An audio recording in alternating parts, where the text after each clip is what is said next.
ഇതിഹാസ പുരാണത്തിലേക്ക് ഏവർക്കും ഹൃദ്യമായ സ്വാഗതം.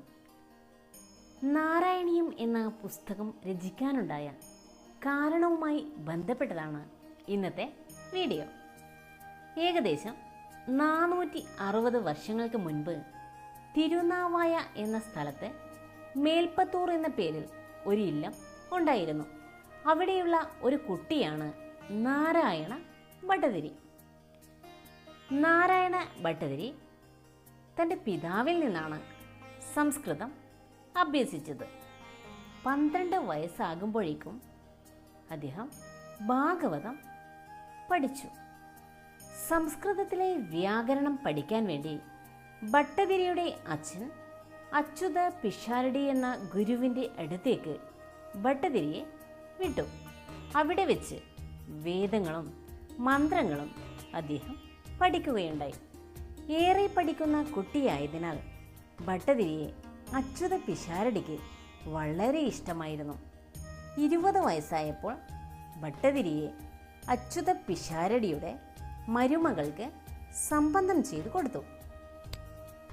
വിവാഹത്തിന് ശേഷം പഠനത്തിലൊന്നും ശ്രദ്ധയില്ലാതെ ഒരു മഹാമടിയനായി അദ്ദേഹം മാറി. നാരായണന്റെ പ്രവൃത്തി കാണുമ്പോൾ അച്യുത പിഷാരടിക്ക് ഒരുപാട് സങ്കടം വന്നു. ഒരു ദിവസം അച്യുത പിഷാരടി മറ്റു കുട്ടികളെ വിദ്യ അഭ്യസിക്കുന്ന സമയത്ത് നാരായണൻ കണ്ണും തിരുമ്പി വരുന്നത് കണ്ടപ്പോൾ അച്യുതൻ നമ്പൂതിരി പറഞ്ഞു, കഷ്ടം, നല്ല ബ്രാഹ്മണ ജന്മമായിരുന്നു, വെറുതെ ആയില്ലേ എന്ന്. ഇത് കേട്ട നാരായണൻ, അതായത് ഭട്ടതിരി, ഗുരുവിൻ്റെ കാൽക്കൽ വീണ് ക്ഷമ ചോദിച്ചു. പിന്നീട് പാണിനി വ്യാകരണം ഗുരുവിൻ്റെ പക്കൽ നിന്ന് പഠിക്കുകയുണ്ടായി. വർഷങ്ങൾക്ക് ശേഷം ഗുരുവിനെ വാതരോഗം പിടിപെട്ടു. ഗുരുവിൻ്റെ മരണവെപ്രാളം കണ്ട് സഹിക്കാൻ പറ്റാതെ ഭട്ടതിരി പല പ്രാർത്ഥനകളും വഴിപാടുകളും നടത്തുകയുണ്ടായി. ഗുരുവിനെ വൈദ്യസഹായം നൽകിയിട്ടും രോഗത്തിന് ഒരു ശമനവും ഉണ്ടായില്ല. ഒരു പൂജയിലൂടെ ഗുരുവിൻ്റെ രോഗം മാറ്റിത്തരണേ, അത് അടിയൻ സഹിച്ചോളാമെന്നും ഭട്ടതിരി ഭഗവാനോട് പ്രാർത്ഥിക്കുകയുണ്ടായി.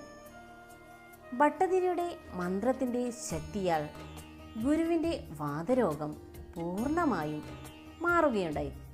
പക്ഷേ ആ വാതരോഗം ഭട്ടതിരിക്ക് പിടിപെട്ടു. 27 വയസ്സ് മാത്രം പ്രായമായ ഭട്ടതിരിക്ക് അസഹ്യമായ കാലുവേദന കാരണം നടക്കാൻ പോലും പറ്റാതെയായി.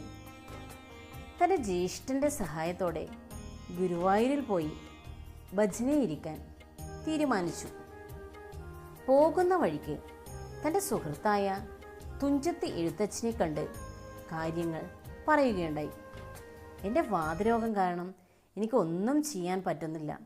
എൻ്റെ സങ്കടം ഗുരുവായൂരപ്പനോട് പറയാനാണ് ഞാൻ പോകുന്നത്. ഞാൻ എന്താണ് അവിടെ ചെയ്യേണ്ടതെന്ന് തുഞ്ചത്ത് ആചാര്യനോട് അദ്ദേഹം ചോദിച്ചു. അപ്പോൾ അദ്ദേഹം പറഞ്ഞു, മീൻതൊട്ട് കൂട്ടിക്കോളൂ ഭട്ടതിരി എന്ന്. പണ്ഡിതനായ ഭട്ടതിരിക്ക് കാര്യം മനസ്സിലായി. ഭഗവാന്റെ മത്സ്യാവതാരം മുതൽ തുടങ്ങിക്കോളൂ എന്നാണ് തുഞ്ചത്ത് ഉപദേശിച്ചതെന്ന് അദ്ദേഹത്തിന് മനസ്സിലായി. അങ്ങനെ അദ്ദേഹം ഗുരുവായൂരിൽ ചെന്ന് ദർശനം നടത്തി നടയ്ക്കരികിലായി ഇരുന്ന് ഗുരുവായൂരപ്പൻ്റെ വർണ്ണനകളെക്കുറിച്ച് എഴുതാൻ തുടങ്ങി. അങ്ങനെ ഒരു ദിവസം 1 ദശകം വെച്ച് ഗുരുവായൂരപ്പനെക്കുറിച്ച് എഴുതുകയുണ്ടായി.